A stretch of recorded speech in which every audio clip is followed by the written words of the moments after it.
All right, this is part 3 of the series of how to build a personal finance dashboard for yourself inside Google Sheets. Again, if you haven't seen part 1 or part 2, I suggest you go back and watch. Part 1, we build out the key performance indicators dashboard and we go through the formatting, the styling to make it look presentable and somewhat nice inside of Google Sheets. The second one, we go through the income and expenses tab and how that pulls into the dashboard so that we can quickly see at a quick snapshot, at a glance, how we're performing. In this video, we're going to go through the savings rate, the emergency fund coverage, the debt to income, the budget variance and cash flow, as well as the investment contribution rate. So let's jump in. I'm just going to duplicate again this tab for convenience and sake of speed. So we're going to name it saving and investments. I'm going to actually remove the formatting, the alternating colors, remove those. And then I'm going to delete everything. I'm going to start by naming the first column account and the second column is the month and the year. So we got January 2026. I'm going to pull in some formatting from the first tab just for speed's sake. Again, I suggest you go back and watch that first video if you're interested in the formatting and how I do that. We're going to name this savings and then we're going to do contributions. This is going to help us track our contributions that we're making in the month to our savings or how much of our money we're saving, because we tend to make a lot of money, but sometimes we end up spending a lot of our money, if not all of our money, which is not what we want to be doing. I'm going to freeze that first column. Then I'm going to duplicate this and I'm going to name the next section investment contributions. We're going to resize that to make it fit. And then this is where you're going to put your accounts. Again, this column is accounts. So this is kind of our savings account, our savings fund.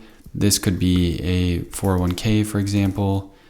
It could be an IRA. It could be a brokerage account. It could be a crypto account if you want to consider that investing. Some do, some don't. I will leave that up to you if you're in the investment side or not. Let's go ahead and delete this section. And then inside of this month, we're going to put in our contributions. So from our example, we've made $4,010. And if our goal is to save 20%. Let's say it's greater than or equal to 20%. 20% of that, let's say we've saved $820 so far in the month. And let's say we have a savings fund in a savings account or a taxable brokerage account that's rather liquid, part of our savings strategy. This would be what we have in our savings fund, whatever we want to consider. So let's say I have $5,000 sitting in my high yield savings account. And if you're contributing, let's say I contribute $100 today. So this would go up to $920. And then this, if I put it into my savings fund, would be $5,100 as an example. Let's say I also contribute to my IRA or my crypto account with $100 or $1,200, whatever that may be. Let's say it's $400 into our IRA for that month. Now we don't want to subtract that from our contributions because this is a total contributions. This isn't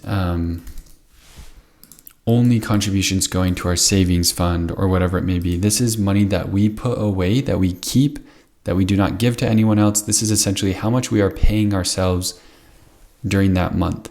And if some of that goes into our investment contributions, so be it, that would be great. But we don't need to subtract it if we put it into our investment contributions. Let's go into our dashboard to get this working properly. And again, I'll just copy some of these things in for simplicity's sake from what I use personally. So here, because we've saved $920, we're pulling in, let's pull in the formula. We're pulling in from our savings in investments D5, which is our total contributions, and we're dividing it by our income for the month. That essentially is giving us our savings rate. So we're saving 23% of our income, and that's greater than or equal to 20. So this would turn green. We're hitting our benchmark. Let's say our emergency fund coverage, we want 3 months of coverage. Now, how do we calculate that? What we're going to do is we're going to take the sum of our investment fund value. That's why we need to track that number. That's what we would see here. So this is our investment fund. Basically, we want to calculate, is this enough to cover 3 months of our expenses? Now, our expenses are variable. Typically, they will fluctuate. And in this example, we've spent $210. And if that is our average, then we have significantly more saved than we need because we've saved $5,100 compared to our monthly expenses of $210. So we have essentially 809% of 3 months. So we have 8 times more than we actually need in our savings account, emergency fund coverage. But that's pretty unrealistic that our expenses are probably not $200. So let's say our expenses go up to the $8,000 that we have somewhat closer to our benchmark. So now we only have 20%. Again, I like to keep these as whole numbers. In this case, we actually are overspending on our expenses, so this would actually turn red. Now we've spent almost double of our income. So our expense to income ratio is now 200% rather than below 80%, which is our benchmark. Thus would turn it green or red. Our savings rate stays the same. Our savings rate is in relation to our income and how much of our income we're saving. So we've still saved that amount, even though we're upside down on our expense to income ratio. Now, this isn't sustainable. You can't continue to spend $4,000 than you make and expect to save 23%. You might be able to pull it off for 1 month, pulling money out of your savings fund, whatever it may be, with a larger expense for that month, but that's definitely not sustainable. And that's what helps us. We can see that and understand that with this dashboard. In this case, what we're doing here, as I mentioned, we're pulling in our savings fund. And then what we're going to do is we're going to take the average of our expenditures on a monthly basis. So this can go, let's say we have January, February, March, April. We're going to take the average, the monthly average of our expenses, and we're going to, that's what we're doing here. That's what this average is pulling. On average, let's say we're spending $8,000 a month. A 3-month emergency fund, we would need $24,000 to cover 3 months. So again, we're taking the average expenditures, we're multiplying that number by 3 because we need 3 months. If it was 6 months, this would change to 6. But in this case, it's 3. And this will produce a negative number, so we multiply it by a -1 to get a positive ratio, or a positive percentage here. Once this number hits 100%, that means we've covered 3 months. So the goal is to get this to 100%, whatever your benchmark is, right? So in this case, we're at 21%. We're well below our benchmark of 100%. So that is how that portion is calculated. Next, we'll go to budget variance. Budget variance could have been calculated previously, and that's okay. So what we're going to do is your budget variance, what it does is it helps you control lifestyle creep. A lot of people, when they make more money, they spend more money. That's what this KPI does here, is it helps us stay within a set budget for a significant amount of time, even if we make more money. So we set our benchmark, $8,000 a month. That's what we're going to spend. This number is saying we can only spend 10% more than our planned budget, which would be $8,800. Now, if we're green in this and this is 1%, this is less than 10%. So this number would essentially be green, indicating we're hitting our benchmark, but this is still red because we overspent. That's the idea of this, is to help counter lifestyle creep. The cash flow section is pretty straightforward. This would just be your income plus your expenses. In this case, your expenses is a negative number, and thus would tell you how much you're cash flowing. Again, I'm going to keep this as a whole number to make it a little bit cleaner. So this would definitely be negative or red in this case, because you're 200% of your expense to income ratio. Now, a lot of these things overlap in a lot of ways, right? Expense to income ratio essentially is telling you you're spending significantly more than you're making, and this is exactly the dollar amount. Now, if we made an $8,000 here, this would go up to 10,000. So we're hitting our benchmark here. We missed it here because we're over. We missed it here because we're above 80%.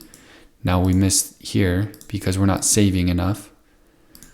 We're under the 3 months. We're at 21% of 100%. We still spent within our budget variance. And now we're a lot closer to cash flowing, our benchmark cash flow, but we're still barely under. So this would be red.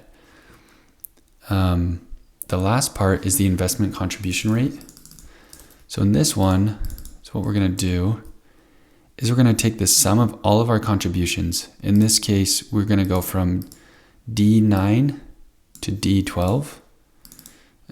So we're the sum of D9 to D12, and then we're going to divide it by our total income. And this will give us how much of our income we're contributing to investments. In this case, we've only contributed $400 of the $10,010 we made in the month, which is only roughly 4%. It's not exactly 4%.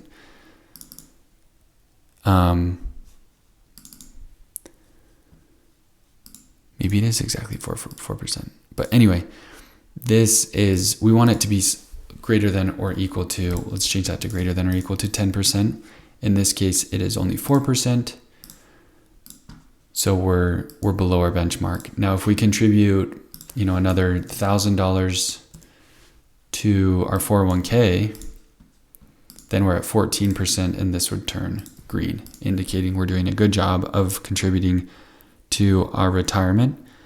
And that's how that would adjust in this, hypothetical example. So we're starting to get closer to finalizing the dashboard here and how it works. It's not as hard as it may seem, but it is important that you track these key performance indicators on a monthly basis to help you see a snapshot of your finances and where you're weak, where you're strong, what adjustments you need to make. It also really helps me to strategize throughout the month, because you can get your income and you understand there's a lot of ways that you can or a lot of things you can do with your income. You can spend it, you can save it, you can invest it, you can pay off debts. We'll go through debt next. And all these things can increase your net worth, whether you're paying off debt, whether you're saving your money, whether you're investing your money. There are a lot of different methods or levers you can pull to increase your net worth. And this helps you see where you're weakest and where you need to stay focused to better your financial picture. So again, in the next video, we'll go through the debt management section, as well as some of the net worth things in the next videos in the series. So stay tuned for those. And if you have any questions, you can leave them in the comments below, as well as I'm going to tag the template in the description. So if you're interested in just getting the template instead of building this yourself, feel free to just click the link and make a copy for yourself, and you can go ahead and get started.